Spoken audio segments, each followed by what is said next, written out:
Olá, meus queridos. Eu me chamo Aparecida de Fátima Oliveira e tenho 73 anos. Hoje vou contar uma história que guardei por muito tempo, como quem guarda um tesouro em uma caixinha trancada a 7 chaves. Mas antes de continuar, peço a gentileza que você se inscreva no canal e me conta da onde está me ouvindo. Bem, vocês sabem, a gente que já viveu tanto carrega histórias que parecem saídas de novela, mas são reais, como o pão que a gente amassa com as próprias mãos. Peguem um cafezinho, ajeitem-se nas cadeiras, porque essa história merece ser ouvida com calma, como todas as histórias que carregam um pedacinho da alma da gente. O ano era 1978. Eu tinha 28 anos e acreditava que meu casamento com o Antônio era sólido como as paredes da casa que construímos juntos, no interior de Minas. Nossa casa, com aquelas janelas azuis que eu mesma pintei e o jardim cheio de dálias e margaridas que minha mãe me ensinou a cultivar. Lembro como se fosse hoje do cheirinho de bolo de fubá que sempre pairava na cozinha aos domingos. Era uma casa simples, mas arrumadinha. Dessas que você entra e sente que tem amor em cada cantinho. Nossos 2 filhos, Marquinhos e Aninha, eram pequenos ainda. Ele com 6, ela com 4 aninhos. O Marquinhos era a cara do pai, com aqueles olhos verdes que pareciam 2 azeitonas, sempre curioso, sempre fazendo perguntas que me deixavam sem resposta. Já a Aninha tinha puxado a mim, cabelos ondulados e finos, cheios de nós que davam trabalho para pentear de manhã, e uma risada que era pura música. Ah, como aquela menina sabia rir! Mesmo nos dias mais cinzentos, ela encontrava motivo para soltar aquela gargalhada que fazia a casa inteira se iluminar. Eu trabalhava como costureira em casa. Tinha minha máquina Singer, presente da minha mãe quando casei, posicionada perto da janela da sala para aproveitar a luz natural. Ali, eu passava horas costurando vestidos de festa para as madames da cidade, cortinas para as casas novas do loteamento que estava surgindo, e vez ou outra, um enxoval de bebê que me enchia o coração de ternura. As clientes vinham, contavam suas vidas enquanto eu tirava as medidas, e saíam levando não só uma peça de roupa, mas um pedacinho das minhas orações. Porque eu sempre rezava enquanto costurava, pedindo proteção para quem fosse usar aquela roupa. Antônio era gerente de banco, um homem respeitado que usava terno e gravata todos os dias, mesmo no calor de rachar do verão. Ele tinha começado como office boy aos 16 anos e foi subindo, subindo, até chegar a gerente aos 30 anos. Todo mundo dizia que ele tinha futuro, que era inteligente demais para ficar preso naquela cidadezinha. E ele acreditava nisso. Ah, se acreditava! Vivia falando dos planos de ir para a capital, de como um dia seríamos ricos. Eu só balançava a cabeça e sorria, porque meus sonhos eram mais simples. Queria ver meus filhos crescerem saudáveis, queria paz, queria acordar ao lado dele até ficarmos velhinhos. Todo mundo nos conhecia, nos respeitava. Éramos o que chamavam de família de comercial de margarina, sempre sorridentes nos eventos da igreja, nas festas da escola. Eu fazia parte da Associação das Senhoras Católicas. Nas festas juninas, nossas crianças sempre estavam vestidas com as roupas mais caprichadas, feitas por mim, claro. E Antônio era sempre chamado para ser jurado dos concursos de quadrilha. Mas sabe como é, meus queridos? Por trás das cortinas floridas, nem tudo são flores. E foi assim que, aos pouquinhos, meu castelo de areia começou a desmoronar. Foi numa quarta-feira de março que comecei a notar. Lembro até hoje porque era dia de São José, padroeiro da nossa cidade. E tinha procissão à tarde. Chovia fininho, daquele jeito que não molha, mas umedece a alma. Antônio chegou tarde, cheirando a um perfume que não era o que eu havia dado de presente no aniversário dele. Um perfume doce, enjoativo, desses que moça jovem usa. Reunião com clientes, ele disse, sem me olhar nos olhos, enquanto afrouxava a gravata azul marinho que eu tinha passado com tanto cuidado de manhã. Naquela noite, ele mal tocou na comida que eu havia preparado. Um frango caipira com quiabo e angu, que ele tanto gostava. O frango estava no ponto suculento como ele apreciava, o quiabo sem aquela baba que muita gente não sabe tirar, o angu cremoso, do jeitinho que a mãe dele me ensinou a fazer quando éramos noivos. Mas ele só remexeu o prato, comeu 2, 3 bocados e disse que estava sem fome. Naquela mesma noite, quando fomos dormir, ele virou para o lado e fingiu que dormia, sem me dar o beijinho de boa noite que era nosso ritual desde o primeiro dia de casados. Uma esposa sabe, meus filhos. A gente sente no ar quando algo mudou. É como quando o leite está prestes a derramar na panela. Você ainda não vê, mas sente aquele cheirinho diferente, aquela agitação silenciosa que anuncia que algo está para acontecer. Foi assim que eu senti. Um aperto no peito, uma inquietação que não me deixou dormir direito por dias. Na semana seguinte, estava lavando as roupas dele.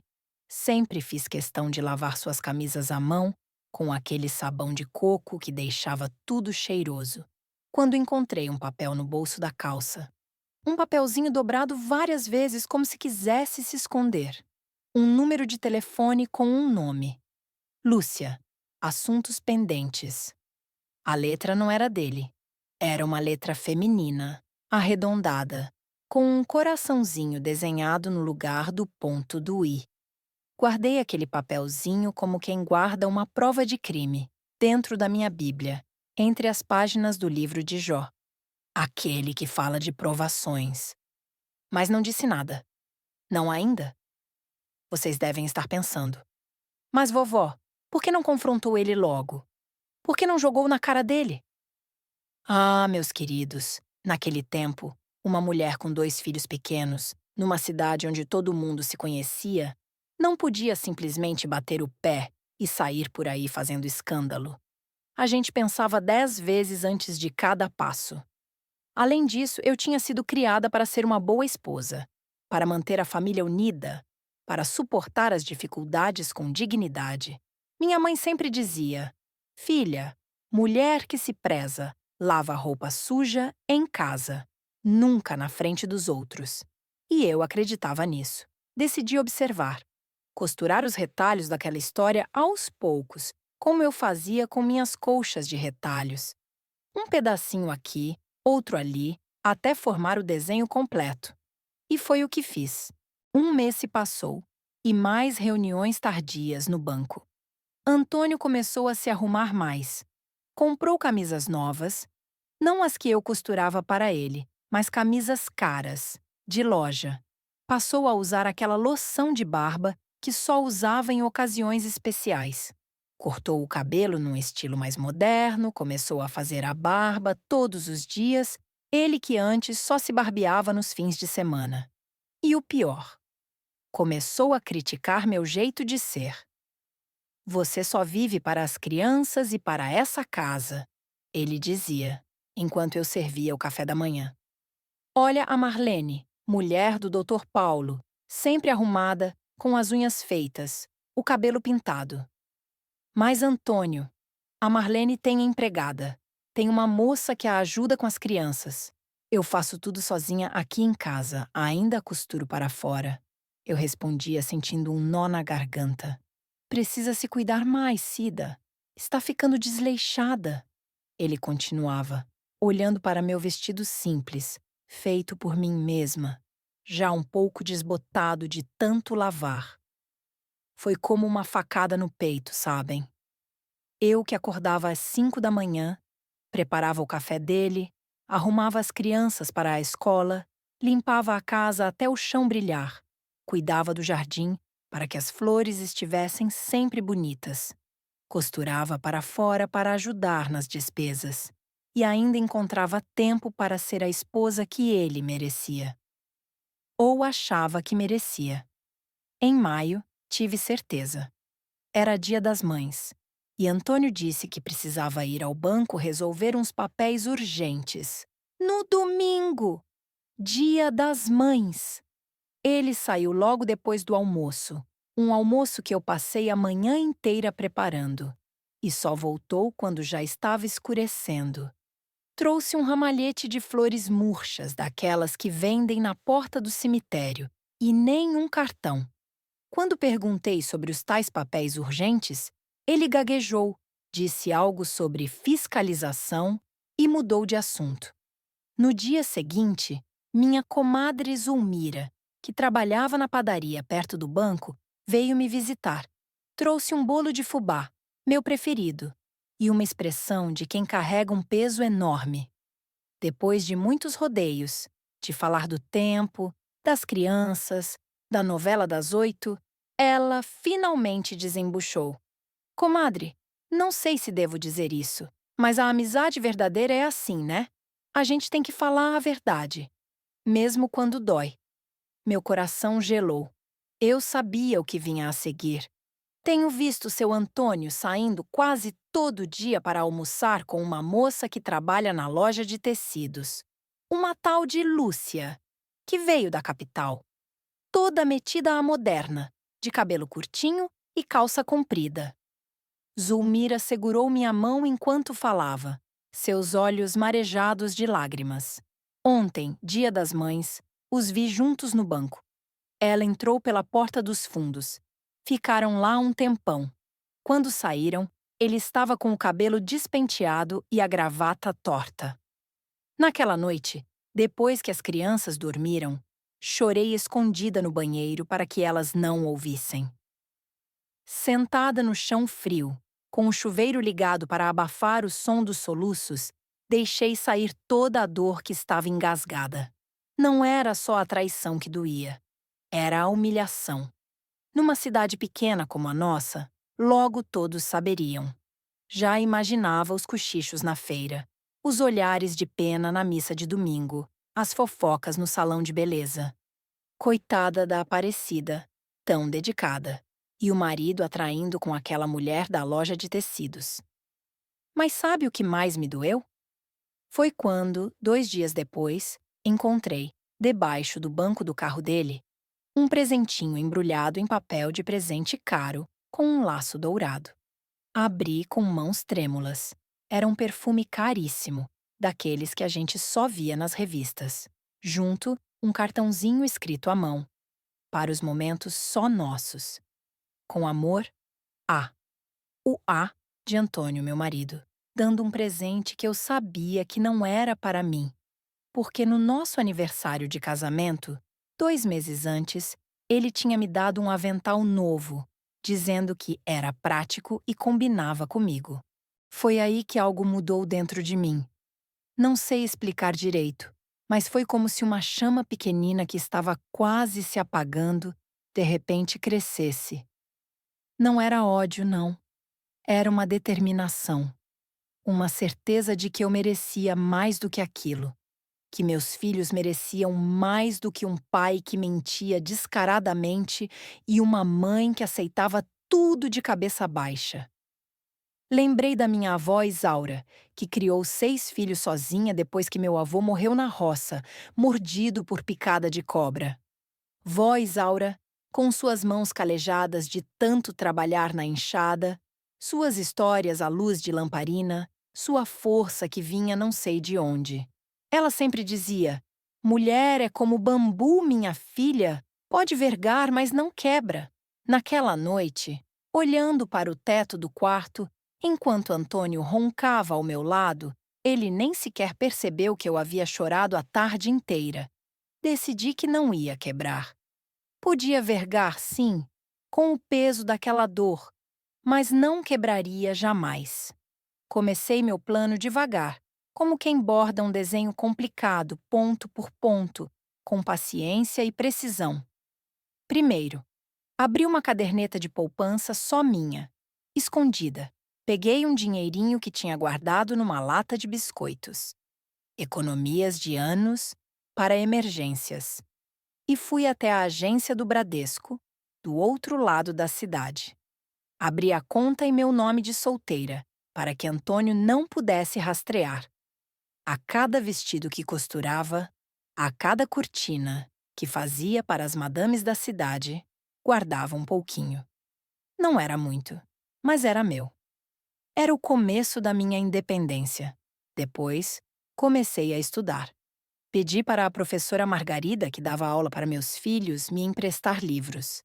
Ela ficou surpresa, mas feliz em ajudar. Nunca é tarde para aprender, Dona Aparecida, disse ela, me entregando uma pilha de livros sobre português, matemática e história. Comecei a ler tudo o que podia. Eu que mal tinha terminado o ginásio. Estudava de madrugada, quando todos dormiam, com uma lanterninha debaixo das cobertas, como uma menina que lê histórias escondida. Eu estava aprendendo, me preparando. Depois dei outro passo importante. Comecei a fazer amizade com outras mulheres da cidade que trabalhavam fora. A farmacêutica Dona Joana, a professora Margarida, a enfermeira Lourdes.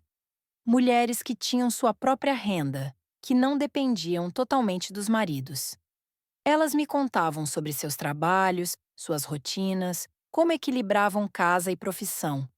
Eu ouvia tudo com atenção, guardando cada conselho, cada dica. Foi a dona Joana quem me apresentou a doutora Helena, a única advogada mulher da cidade. Uma senhora de uns 50 anos, solteira, que morava sozinha numa casa cheia de livros e tinha fama de ser durona, mas justa. Marquei um horário com ela, dizendo a Antônio que ia ao médico ver umas dores nas costas. O escritório da doutora Helena ficava numa rua tranquila, numa casa antiga com uma placa discreta na frente. Ela me recebeu com seriedade, mas gentileza, me oferecendo um café forte que aceitei com gratidão. Contei tudo a ela sem esconder nada, sem maquiar a verdade. Mostrei as provas que tinha juntado, o papelzinho com o telefone, as notas fiscais das compras que ele fazia para a outra, até uma foto que minha comadre conseguiu tirar dos dois juntos na sorveteria. Doutora Helena ouviu tudo em silêncio, fazendo anotações num caderninho, os óculos de tartaruga escorregando pelo nariz fino. Quando terminei, ela tirou os óculos, esfregou os olhos cansados e me olhou com uma mistura de compaixão e respeito. "O que a senhora quer, dona Aparecida?" Zrênia, ela me perguntou séria. Essa pergunta ficou ecoando na minha cabeça. O que eu queria? Queria meu casamento de volta? Aquele casamento que eu achava que tinha, mas que era só fachada? Queria vingança? Fazer Antônio sofrer como eu estava sofrendo? Queria apenas sobreviver, seguir em frente com o mínimo de dignidade possível. Quero o que é meu por direito. E quero que seja feito com dignidade, respondi, com uma calma que nem eu sabia que tinha. Não quero escândalo, não quero humilhar ninguém. Só quero poder olhar para meus filhos e dizer que fiz o certo. Doutora Helena sorriu, um sorriso pequeno, mas cheio de aprovação. A senhora é mais forte do que pensa, dona Aparecida. E pode contar comigo para o que precisar. Saí daquele escritório com um peso a menos nos ombros. Tinha uma aliada, alguém que conhecia as leis, que poderia me orientar. Não estava mais sozinha naquela batalha silenciosa. Enquanto isso, continuei sendo a mesma esposa de sempre para Antônio. Fazia suas comidas preferidas, cuidava de suas camisas, sorria nos eventos sociais. Ele nem desconfiava que por baixo daquela aparência de conformidade, eu estava construindo minha saída, tijolo por tijolo, como uma casa nova que ninguém podia ver. No meio do ano, as coisas entre Antônio e Lúcia pareciam estar ficando mais sérias. Ele começou a falar em viagens de negócios, fins de semana em que precisava visitar agências em outras cidades. Voltava dessas viagens com presentes para as crianças, brinquedos importados para Marquinhos, bonecas de porcelana para Aninha. Como se tentasse comprar o silêncio deles, ou talvez aliviar sua própria consciência. Foi nessa época que conheci seu Juvenal, um senhor que tinha uma pequena gráfica na cidade. Ele estava procurando alguém para ajudar na parte administrativa, alguém de confiança que pudesse organizar os papéis, atender clientes, fazer orçamentos. Doutora Helena, que era amiga dele, me recomendou. Fiz uma entrevista, mostrei o que tinha aprendido nos livros que estava estudando e fui contratada para trabalhar meio período. Mas, Aparecida, você não precisa trabalhar fora, Antônio disse quando contei, uma ruga de preocupação na testa. Estou ganhando bem, dou conta de sustentar a família. É para me sentir útil, Antônio, respondi, servindo mais arroz no prato dele. As crianças já estão na escola. A casa eu dou conta nos outros horários. E um dinheirinho extra nunca faz mal, não é mesmo? Para ajudar nas despesas da casa. Ele acabou concordando, talvez aliviado por eu não estar questionando suas viagens de negócios, talvez gostando da ideia de ter mais dinheiro para seus gastos extras. Mal sabia ele que aquele emprego era mais um passo no meu plano de independência. Comecei a trabalhar na gráfica em agosto. Acordava mais cedo ainda, deixava o almoço pronto antes de sair e as crianças na escola. Trabalhava das 8 às 14, voltava para casa e seguia com a rotina normal. À noite, quando todos dormiam, continuava estudando, aprendendo, me preparando. Seu Juvenal era um patrão justo e paciente. Me ensinou tudo sobre o negócio, desde como calcular o preço de um serviço até como lidar com clientes difíceis. Eu absorvia tudo como uma esponja, ansiosa por aprender, por crescer e, o melhor, recebia meu próprio salário, e boa parte ia direto para minha poupança secreta. Em casa, Antônio mal notava as mudanças em mim. Estava ocupado demais com sua vida dupla, com seus segredos, com sua Lucia. Às vezes pegava-o me olhando com curiosidade, como se tentasse entender algo diferente em mim. Mas logo o momento passava e ele voltava a seus próprios pensamentos. As crianças, porém, notavam. Marquinhos me perguntou uma noite, enquanto eu o ajudava com a lição de casa. Mamãe, por que a senhora está diferente? Diferente como, meu filho? Zrênia, perguntei surpresa. Não sei explicar, mas a senhora sorri mais, mesmo quando olha o papai não está. Abracei meu menino, engolindo as lágrimas que queriam sair. Crianças percebem tudo, mesmo o que não dizemos com palavras. Setembro chegou com as primeiras chuvas e com a notícia que abalou nossa cidadezinha. O banco onde Antônio trabalhava ia abrir uma filial na cidade vizinha, maior e mais próspera. E adivinha quem foi convidado para ser o gerente geral? Meu marido, claro. Ele chegou em casa naquele dia inflado de orgulho, a gravata frouxa, os olhos brilhando de excitação. Abriu uma garrafa de vinho, coisa rara lá em casa, e brindou à nossa nova vida. Vamos nos mudar, Cida. Uma casa maior, escolas melhores para as crianças. É nossa chance de crescer, de sair dessa cidadezinha parada no tempo. Enquanto ele falava, todo empolgado sobre a casa que já estava de olho, sobre o salário maior, sobre o status que teríamos na cidade nova, eu só conseguia pensar em uma coisa. Lúcia. Será que ela também iria? Será que a coincidência da transferência tinha dedo dela? Será que Antônio estava planejando continuar seu caso longe dos olhares curiosos da nossa cidade? Não precisei esperar muito para confirmar minhas suspeitas. No dia seguinte, Zulmira veio correndo me contar que Lucia tinha pedido demissão da loja de tecidos. Dizem que ela conseguiu um emprego melhor em outra cidade, na nova agência do banco. Minha comadre sussurrou, os olhos arregalados de indignação. Todo mundo já está comentando, comadre. É um absurdo. O que Antônio e Lucia não sabiam é que eu já tinha me adiantado. Através da doutora Helena, que tinha contatos no fórum da outra cidade, descobri que a tal Lucia já estava até procurando apartamento por lá. Os dois planejavam continuar seu romance, talvez até oficializá-lo quando Antônio finalmente criasse coragem para pedir o divórcio. Foi então que executei a parte final do meu plano, aquela que vinha costurando ponto a ponto, com a mesma paciência com que bordava os enxovais de bebê para minhas clientes. Numa sexta-feira, quando Antônio saiu para mais uma de suas reuniões, que eu sabia que era um encontro com Lucia, chamei meus filhos para a sala. Sentei-os no sofá, aquele mesmo sofá onde tantas vezes tínhamos nos reunido para ouvir histórias, para rezar o terço, para comemorar aniversários.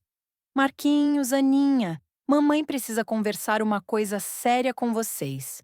Comecei, segurando uma mão de cada um. Expliquei com toda a calma e amor que pude reunir que mamãe e papai não estariam mais juntos, mas que ambos os amávamos muito, que nada mudaria esse amor. Mas por que, mamãe? Component placement. Aninha perguntou, os olhinhos cheios de lágrimas. O papai não gosta mais da gente? Claro que gosta, meu amor. Isso nunca vai mudar. Mas às vezes os adultos precisam seguir caminhos diferentes, mesmo ainda gostando um do outro e dos filhos. Não entrei em detalhes sobre a traição, sobre Lúcia, sobre as mentiras. Eles eram pequenos demais para entender. Apenas disse que papai iria morar em outra cidade, que eles poderiam visitá-lo sempre que quisessem, que mamãe ficaria bem, que tudo ficaria bem. Eles choraram, claro. Marquinhos, sempre mais contido, apenas deixou as lágrimas silenciosas escorrerem pelo rosto sardento. Aninha soluçou alto, agarrada ao meu pescoço como quando era bebê. Chorei junto com eles, não de tristeza pela separação, mas de alívio por finalmente estar sendo honesta, por estar dando o primeiro passo para uma vida mais verdadeira. No dia seguinte de manhã, quando Antônio saiu para jogar sinuca com os amigos, um ritual de todo fim de semana, a mudança chegou. Não para levar nossos móveis para a cidade vizinha como ele pensava, mas para levar minhas coisas e das crianças para a casa que eu havia alugado, a 3 quarteirões dali. Uma casa menor, mais simples, mas que seria só nossa, sem mentiras, sem ar pesado de traição. Com a ajuda de Zulmira, da doutora Helena e de outras amigas que fiz naqueles meses de preparação, mudamos tudo em poucas horas. Levamos apenas o que era realmente meu e das crianças: roupas, brinquedos, minha máquina de costura, alguns móveis que tinham sido presentes dos meus pais. Deixei para Antônio os móveis que ele comprou, a televisão nova que ele tanto se orgulhava e alguns eletrodomésticos.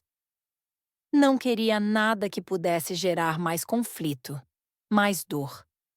Quando terminamos a mudança, voltei sozinha à casa, onde tinha vivido por quase 10 anos. Dei uma última olhada em cada cômodo, em cada cantinho que tinha sido testemunha da minha vida de casada. Alguns felizes, outros nem tanto. Não senti tristeza nem raiva. Apenas uma estranha paz, como quem fecha um livro depois de ler a última página. Sobre a mesa da sala, deixei os papéis do divórcio, preparados pela doutora Helena, junto com todas as provas da traição dele. O papelzinho com o telefone de Lucia, as notas fiscais dos presentes, as fotos, tudo organizado numa pasta azul.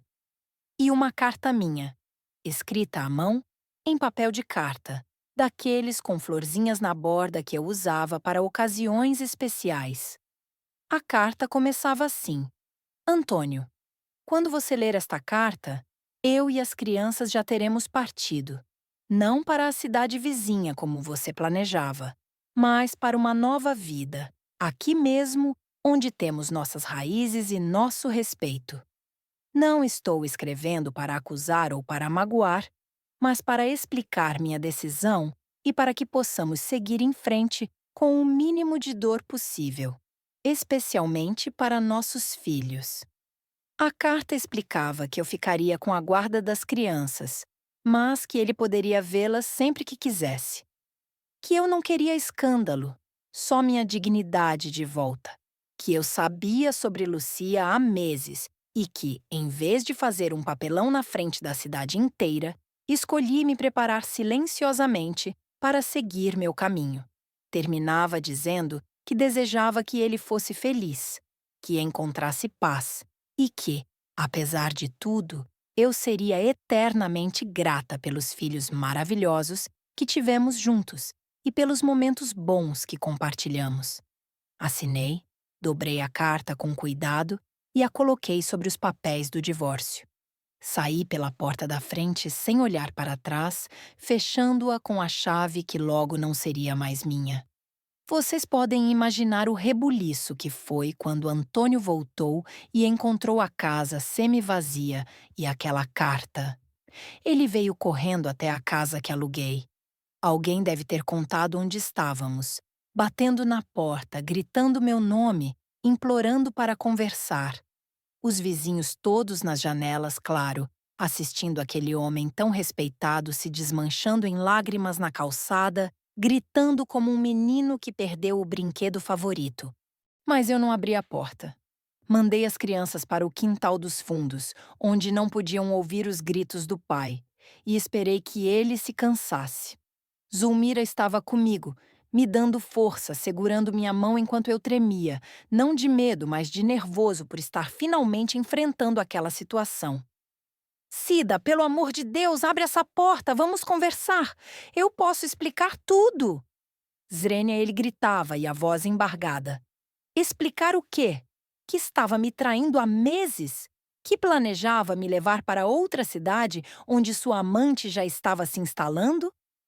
Que tipo de explicação poderia justificar tanta mentira, tanta falta de respeito? Depois de quase uma hora, quando a vizinhança inteira já estava a par do drama, ele finalmente desistiu e foi embora.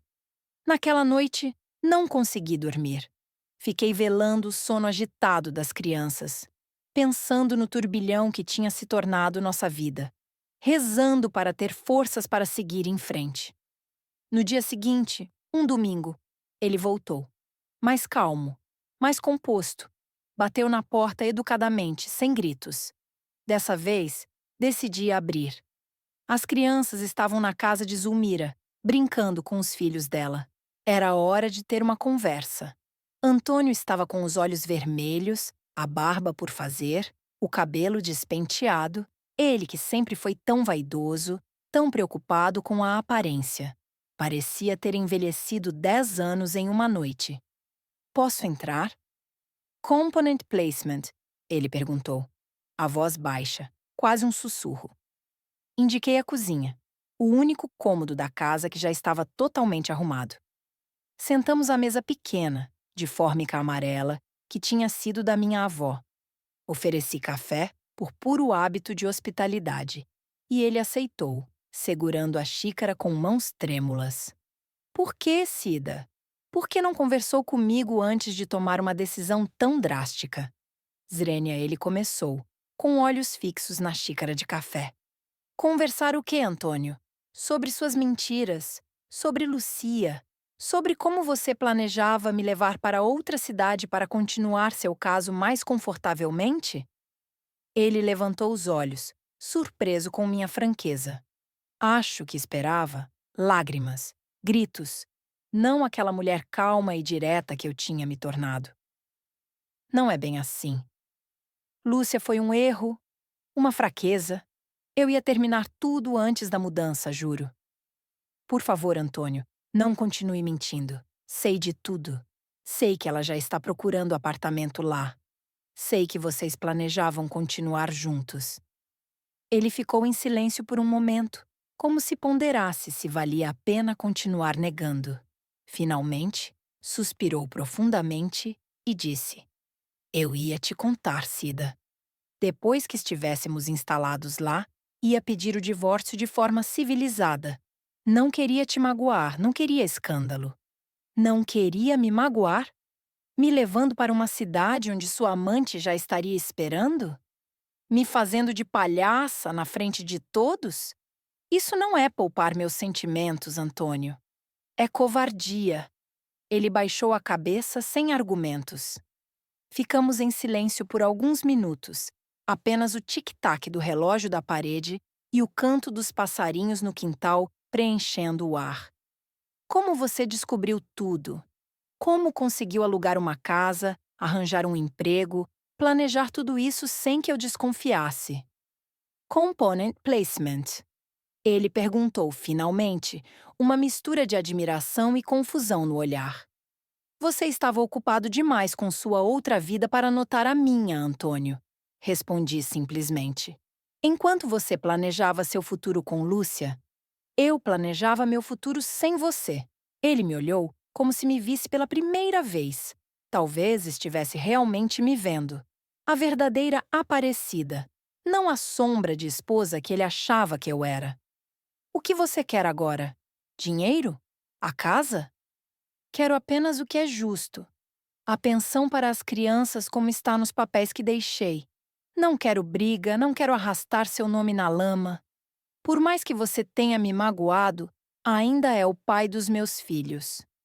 Ele assentiu, parecendo aliviado por eu não estar exigindo mais, por não estar ameaçando expor seu caso para todo mundo. E quanto às crianças? Posso vê-las? Claro que pode. São seus filhos, Antônio. Nunca impediria isso. Pode visitá-los quando quiser, levá-los para passar fins de semana com você. Só peço que respeite nosso espaço, que ligue antes de vir. Ele concordou, os olhos marejados. Acho que naquele momento ele percebeu o quanto tinha perdido, o quanto tinha jogado fora por causa de uma aventura. Você vai mesmo ficar aqui? Não quer ir para a capital ter uma vida melhor? Logramos, ele perguntou, parecendo genuinamente preocupado. Vou ficar. Tenho meu emprego na gráfica, tenho minhas clientes de costura, as crianças têm a escola, os amigos. Não vou arrancar nossas raízes por causa dos seus erros. Ele foi embora sozinho na semana seguinte. Aceitou o divórcio, concordou com a pensão que doutora Helena estipulou, assinou todos os papéis sem contestar. Acho que, no fundo, ele sabia que não tinha o direito de exigir mais nada, que estava saindo daquela situação melhor do que merecia. Quanto a Lucia, soube por Zulmira que ela realmente se mudou, mas não para trabalhar no banco. Aparentemente, quando o escândalo estourou, porque em cidade pequena, meus queridos, tudo vira escândalo, o gerente regional do banco achou melhor não contratá-la. Má publicidade, sabe como é. Ela acabou arranjando emprego numa loja de departamentos, e pelo que fiquei sabendo, ela e Antônio realmente ficaram juntos por um tempo. E sabem o que aconteceu depois, meus queridos? A vida seguiu. Não foi fácil, claro que não. Houve dias de chorar escondida, noites de duvidar se tinha feito a escolha certa, momentos de puro cansaço por ter que ser mãe e pai ao mesmo tempo. Mas nunca me arrependi. Com o tempo, meu trabalho na gráfica virou um cargo melhor. Seu Juvenal, vendo minha dedicação e o quanto eu tinha aprendido, me promoveu a gerente. Minha costura continuou e até comecei a dar aulas de corte e costura para outras mulheres nas horas vagas, muitas delas também separadas, buscando um meio de se sustentar. Formamos um grupo de apoio informal, trocando experiências, dividindo dificuldades, celebrando pequenas vitórias. os filhos cresceram fortes e bons, apesar, ou talvez por causa, de todas as dificuldades. Marquinhos, sempre estudioso, ganhou uma bolsa para estudar medicina na capital. Hoje é médico pediatra, casado com uma enfermeira maravilhosa, pai de 3 filhos que são a luz dos meus olhos. A Aninha seguiu meus passos na educação, não na costura, mas nos estudos que comecei tardiamente. Formou-se professora, fez mestrado, doutorado. Hoje é professora universitária. Casou com um colega professor, tem 2 filhos lindos que puxaram a risada dela. Antônio? Ele e Lúcia não duraram nem 6 meses. Ela era muito mais jovem, queria festas, viagens, uma vida que ele, com a responsabilidade de pagar pensão e se estabelecer numa cidade nova, não podia oferecer.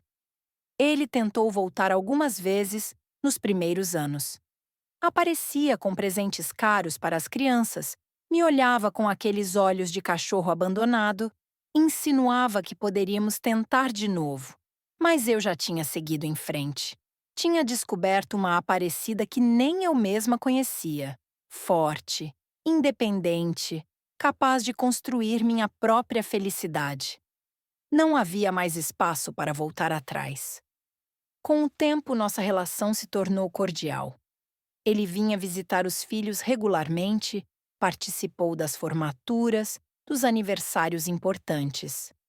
Anos depois, quando já estávamos ambos na casa dos 40, ele me procurou para uma conversa séria. Estava mais maduro, os cabelos já grisalhos nas têmporas, o olhar mais sereno. Aparecida, nunca te agradeci propriamente, ele disse, enquanto tomávamos um café na mesma cozinha de fórmica amarela. Agradecer pelo quê?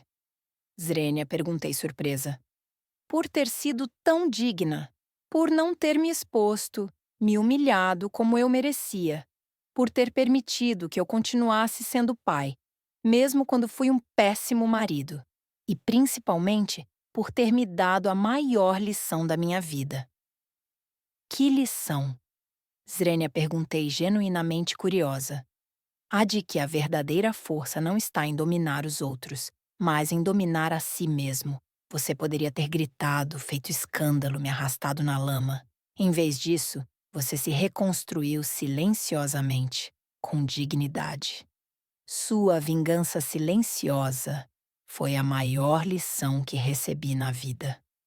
Naquele momento, percebi que realmente não guardava mais mágoas.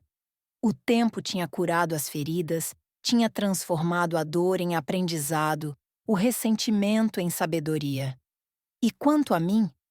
Ah, meus queridos, a vida me reservava ainda muitas surpresas. Aos 45 anos, quando já tinha me acostumado com a ideia de que ficaria sozinha, conheci o Geraldo. Ele era viúvo, pai de 3 filhos já crescidos, dono de uma pequena livraria no centro da cidade. Nos conhecemos num curso de literatura que comecei a frequentar aos sábados. Outro sonho que realizei depois que os filhos cresceram. Geraldo era diferente de qualquer homem que conheci. Gentil, inteligente e atencioso. Começamos como amigos, compartilhando livros, conversas, caminhadas. O amor veio devagar, maduro, sem pressa, sem os arroubos da juventude, mas com a solidez que só a experiência traz.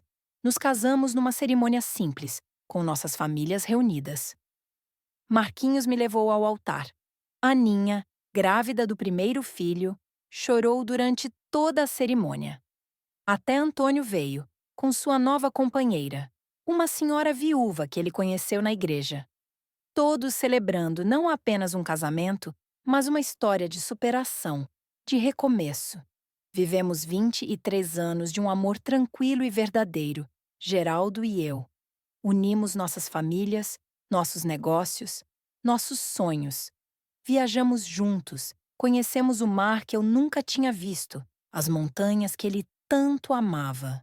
Envelhecemos lado a lado, vendo netos nascerem, a cidade crescer, o mundo mudar. Quando ele partiu, Faz 5 anos, vítima de um câncer que enfrentou com a mesma dignidade com que viveu, não senti apenas dor. Senti também gratidão por cada momento compartilhado, por cada sorriso trocado, por cada amanhecer que vimos juntos. Hoje, aos 73 anos, sentada nesta sala, rodeada por fotos de filhos e netos, olho para trás e vejo que a melhor vingança não foi expor Antônio, nem humilhá-lo.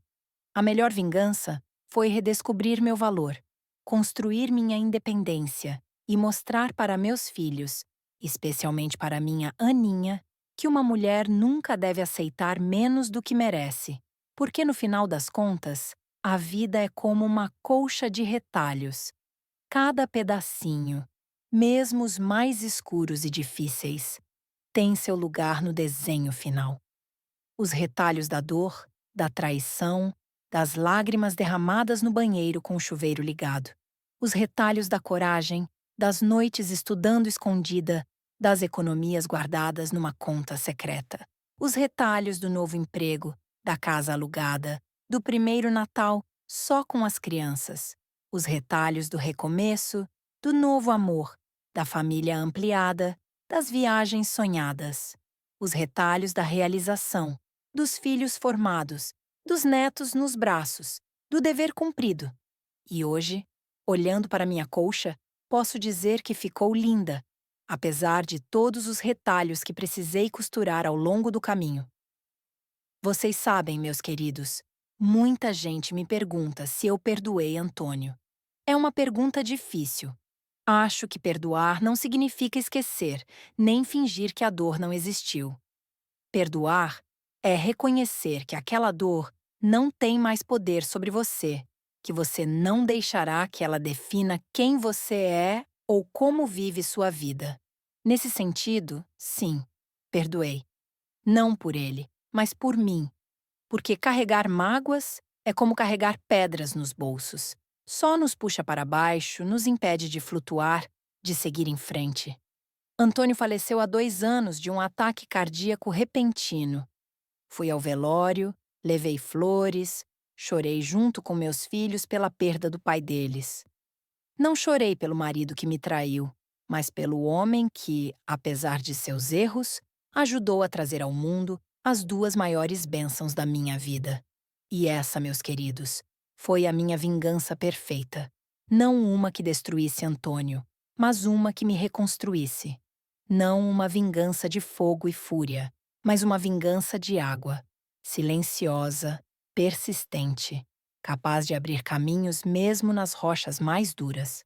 Porque a melhor resposta para quem nos machuca não é devolver a dor, é mostrar como somos capazes de florescer apesar dela. Depois, se quiserem, posso mostrar a colcha de retalhos que estou fazendo para o casamento da minha bisneta mais velha, porque é assim que preservamos nossa história, não é mesmo?